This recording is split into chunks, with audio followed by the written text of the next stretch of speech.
पूरी दुनिया में इल्म की रोशनी फैलाने वाला हिंदुस्तान का शहर लखनऊ का मदरसा नदवा, उसकी एक सच्ची कहानी सुना रहे हैं मौलाना जुबैर आलम कासमी साहब। आइए सुनते हैं उनकी ये बात। लखनऊ, ये बताओ लखनऊ अमेरिका में है या बरतानिया में? बताओ तो जवाब कहाँ? यूपी में। अच्छा शायद। अल्हम्दुलिल्लाह तुम अल्हम्दुलिल्लाह। शहबाजपुर के लोग अल्हम्दुलिल्लाह माशाअल्लाह बड़े तजर्बेकार निकले, कह रहे शायद यूपी में। हम आपकी बात को मान ही लें। जैसे देवबंद एक बहुत बड़ा मदरसा, लखनऊ में भी एक बड़ा मदरसा, उसका नाम है नदवतुल उलमा। मौलाना तशरीफ लाए ने, मौलाना अब्दुल मोमिन नदवी, वही नदवतुल उलमा।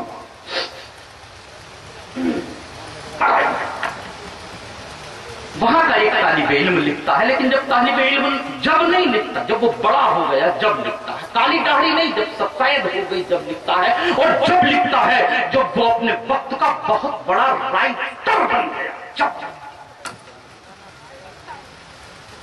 जब लिखता है, जब वो अजीम शोहरत का मालिक बन गया, जब लिखता है कि मैं नदवतुल उलमा पढ़ने के लिए जाता था और मेरी मैया जब जाने का नंबर होता तो जाने के वक्त मुझे दो चीजें देती, एक तो 2 रुपया देती और कपड़ों का थैला देती। थैला तो सोच रहे हैं झोला। अरे ये तो अटैची का दौर तो चला है, अभी तो यहाँ ऐसे लोग होंगे जिन्होंने झोले का दौर देखा। अच्छा माशाअल्लाह, शहबाजपुर में कभी दौर ही नहीं रहा, नहीं देखा तो भाई फिर बता दो मौलवी साहब क्या कहते हैं। झोला थैला दो तो बात कह दी, कहते क्या है फिर इस इलाके में? थैला ही क्या है? कपड़ों का भर के एक थैला और 2 रुपया मैया उस बच्चे को देती और वो नदवतुल उलमा पढ़ने के लिए जाता। मैं नहीं कहता, वो लिखता। जब लिखता कि एक दिन मेरे चलने का नंबर आया, मेरी मैया ने एक हाथ से मुझे निकाल कर 2 रुपया, दूसरे हाथ से कपड़ों का थैला मुझे पकड़ाया। जब 2 रुपए मुझे दिए गए, मैंने कहा कि माई 2 नहीं, मुझे 4 रुपए चाहिए। कितने? अरे बताओ नौजवानों, मैया मुझे 4 रुपए चाहिए। मैया ने कहा कि मेरे नक्ते जिगर नूरे नजर, तेरा बाप दुनिया से पहले जा चुका है। किसी तरीके से मेहनत और मजदूरी करके मैं कैसे कैसे तेरे लिए 2 रुपया इकट्ठा करती हूँ और तुझे 2 रुपया खर्चे का देती हूँ। और आज तू 1 पैसा 2 पैसा नहीं मुतालबा करता है तो मजीद 2 रुपए का। ये बता कि तुझे किस चीज की जरूरत है। नन्हे बच्चे ने ये कहा कि मैया कपड़ा बनाने के लिए 2 रुपए नहीं चाहिए, मिठाई खाने के लिए 2 रुपए नहीं चाहिए, मुझे आला किस्म का खाना खाने के लिए 2 रुपए नहीं चाहिए। मैया मैं 2 रुपए इसलिए मांग रहा हूँ कि नदवतुल उलमा के दरवाजे पर एक फकीर रोजाना आकर बैठता है, जिसके दोनों पैर बेकार और अपाहज पैरों से है। वो सुबह से लेकर दोपहर तक बैठा रहता है। उलमा आते हैं चले जाते हैं, तलबा आते हैं चले जाते हैं, मालदार आते हैं चले जाते हैं, असातिज़ा आते हैं चले जाते हैं, पढ़ाने वाले आए पढ़ाकर चले गए, कारों वाले आए लौट कर चले गए। लेकिन आज तक मेरी मैया उस अपाहज फकीर को किसी ने 1 पैसा भी भीख में नहीं। मेरी दिल की तमन्ना यह है मेरी माँ कि मुझे खर्चे के लिए मिलते हैं 2 रुपए, मैं भी दे दूं उस फकीर को 2 रुपए।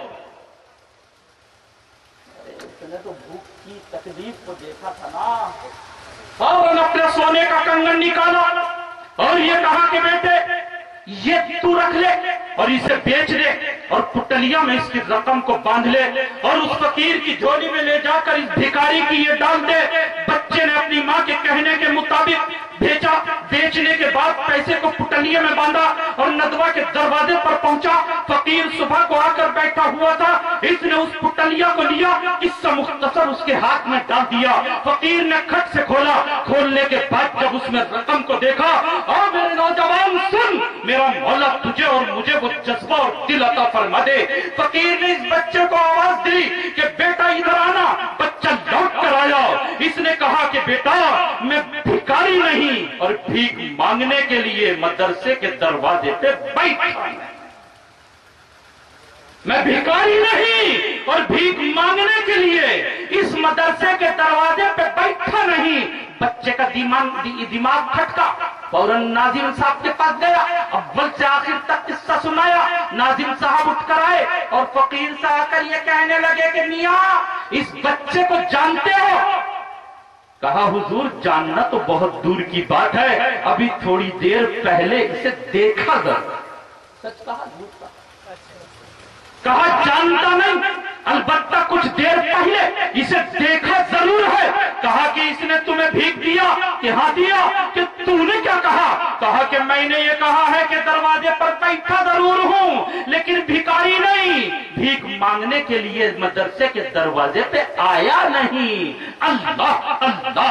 नाजिम साहब कहते हैं कि फिर ये बता दे कि रोजाना यहाँ आकर करता क्या है? वो कहने लगे कि जी तो ये चाहता था कि खुदा के दरबार में इस हालत में जाऊं कि ये राज मुझे मालूम हो और मेरे परवरदिगारे आलम को मालूम हो, लेकिन जब तुमने मसला छेड़ दिया तो सुनो, पलाती हाथ का रहने वाला हूँ, बीवी बच्चों वाला हूँ, बाप का इंतकाल हो गया, विधवा माँ रहती है, जवान बहनें रहती हैं, लौट रहा था एक्सीडेंट मेरा हुआ, दोनों टांगे मेरी बेकार हो गई, मजदूरी करने से जाता रहा, तमाम जराए आमदनी बंद हो गए।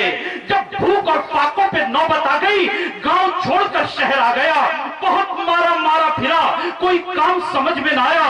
बस एक दिन ये काम समझ में आया कि बाजार में जाता हूँ और पुरानी रद्दी खरीद कर लाता हूँ और घर में मेरी बीवी, मेरे छोटे छोटे बच्चे, मेरी जवान बहनें, मेरी बूढ़ी मैया सब मिलकर उसकी थैलियां बनाती हैं और मैं शाम को उन थैलियों को लेकर बाजार दुकानदारों के पास में बेच देता हूँ। और बड़ी कोशिश की है मौलाना, रातों को मेहनत की, दिन को मेहनत की, लेकिन औसत यौमिया 5 रुपए का पड़ता है, ना कम न ज्यादा। और वो 5 रुपए इतने होते हैं नाजिम साहब, किसी तरीके से घर का खर्चा चलता है, पैसा कोई नहीं बचता है।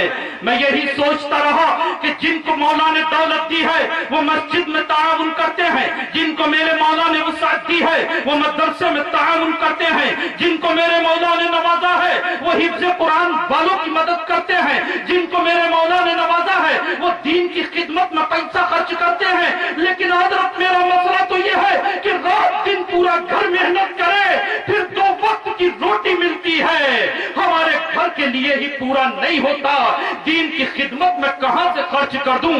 मैं सोचता रहा, फिर मेरे दिल ने मुझसे ये कहा कि तू ददवे के दरवाजे के ऊपर जाकर बैठ जा और वहां से कुरान के पढ़ने वाले गुजरे, मोहब्बत से उनको देखता रहे, हदीस के पढ़ने वाले गुजरे, मोहब्बत से उनको देखता रहे, रसूलुल्लाह के मेहमान गुजरे, तो मोहब्बत से मैं उनको देखता रहता हूं। और जब कोई तालिब इल्म गुजरता है, कुरान का पढ़ने वाला गुजरता है, हदीस का पढ़ने वाला गुजरता है, काल अल्लाह काल रसूल का गुनगुनाने वाला गुजरता है, मैं उसके चेहरे को देखकर मोहब्बत की निगाह डालकर ये कहता हूँ कि परवरदिगार आलम जिस दिन वसात हो गई इनकी खिदमत भी करूंगा, अब तो इनके चेहरे के सदके जहां इनका हश्र हो तो मुझ फकीर का भी वहां हश्र कर दे।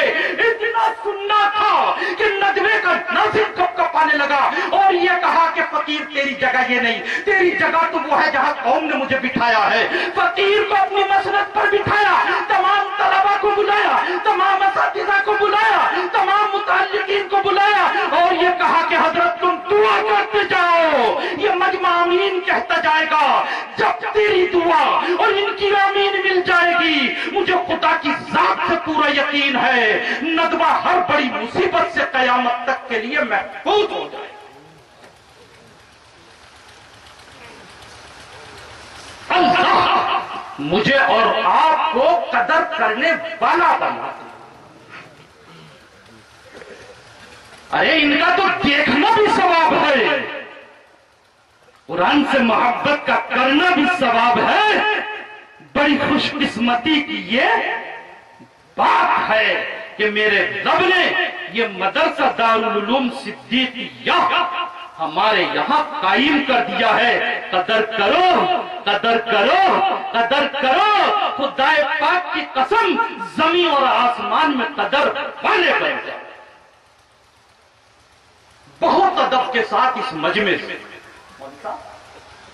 بہت ادب کے ساتھ اس مجمع سے، بہت ادب کے ساتھ یہ سالانہ جلسہ سیرت النبی اور دستار بندی کا پروگرام ہندوستان کے صوبے اتر پردیش کے ڈسٹرکٹ سنبھل کے ولیج شاہباز پور کلا میں ہوا. اس پروگرام کے آرگنائز کرنے میں دارالعلوم صدیقیہ کے ناظم جناب محمد عمران صاحب کا اہم رول رہا. دارالعلوم صدیقیہ اس گاؤں میں اکلوتا دینی ادارہ ہے جو اس گاؤں میں بچوں کو دینی تعلیم کے ساتھ دنیاوی تعلیم بھی دے کر علم کی شمع روشن کر رہا ہے.